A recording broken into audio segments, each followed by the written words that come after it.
Melakim Alef, Chapter 6.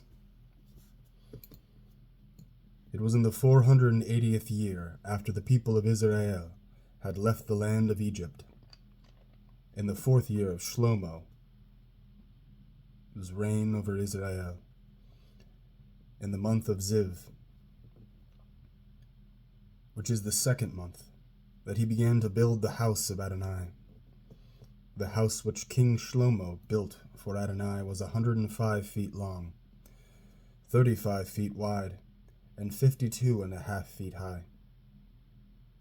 The hall fronting the temple of the house was 35 feet long, the same as the width of the house itself, so that its 17.5 foot width extended frontward from the house.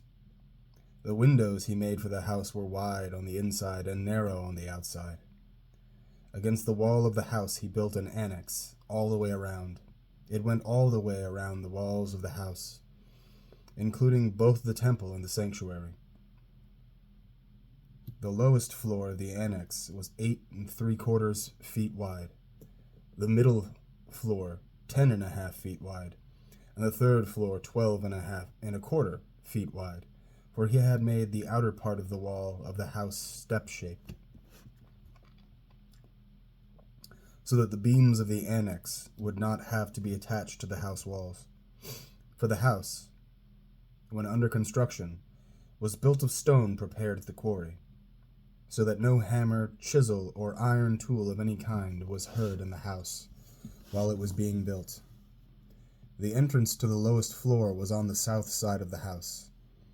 A spiral staircase went up to the middle floor and on to the third. So he built the house, and after finishing it, he put its roof on. Cedar planks over beams. Each floor of the annex surrounding the house was 8 3/4 feet high, and was attached to the house with beams of cedar. Then this word of Adonai came to Shlomo: concerning this house which you are building, if you will live according to my regulations, follow my rulings, and observe all my mitzvot, and live by them, then I will establish with you my promise that I made to David your father. I will live in it among the people of Israel, and I will not abandon my people, Israel. So Shlomo finished building the house. The insides of the walls of the house he built with boards of cedar.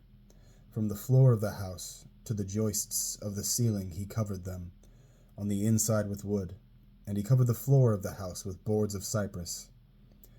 The 35-foot back portion of the house he built with boards of cedar from the floor to the joists, and reserved this part of the house to be a sanctuary, the especially holy place, while the rest of the house, that is, the temple in front, was 70 feet long. The cedar covering the house was carved with gourds and open flowers. All was cedar. No stone was visible. In the inner part of the house he set up the sanctuary, so that the ark for the covenant of Adonai could be placed there. This sanctuary was 35 feet long, wide and high, and it was overlaid with pure gold. In front of it he set an altar, which he covered with cedar. Shlomo overlaid the interior of the house with pure gold, and had chains of gold placed before the sanctuary, which itself he overlaid with gold. The entire house he overlaid with gold until it was completely covered with it. He also overlaid with gold the entire altar that belonged to the sanctuary.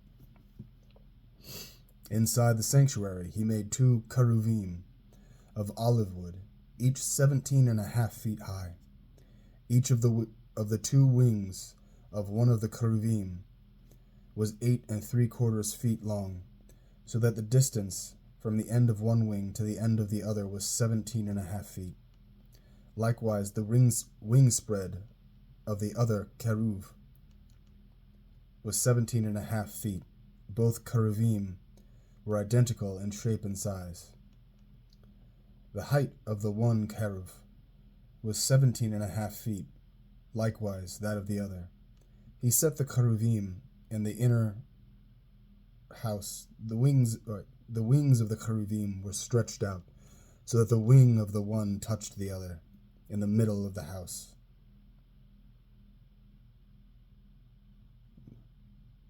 Touched the one wall, and the wing of the other cherub touched the other wall. Their wings touched each other in the middle of the house. He overlaid the cherubim with gold. All around the walls of the house, both inside the sanctuary and outside of it, he carved figures of cherubim, palm trees, and open flowers.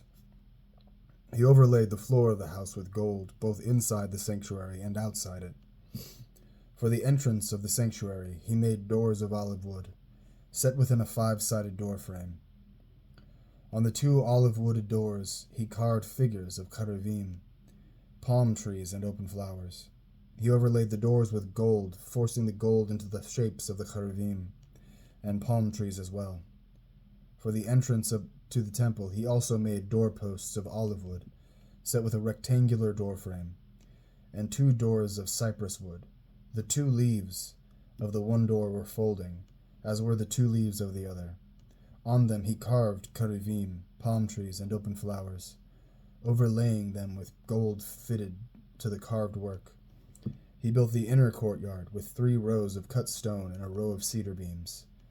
The foundation of the house of Adonai was laid in the 4th year, in the month of Ziv, in the 11th year, in the month of Bul, which is the 8th month. All parts of the house were completed exactly as designed. Thus he was 7 years building it.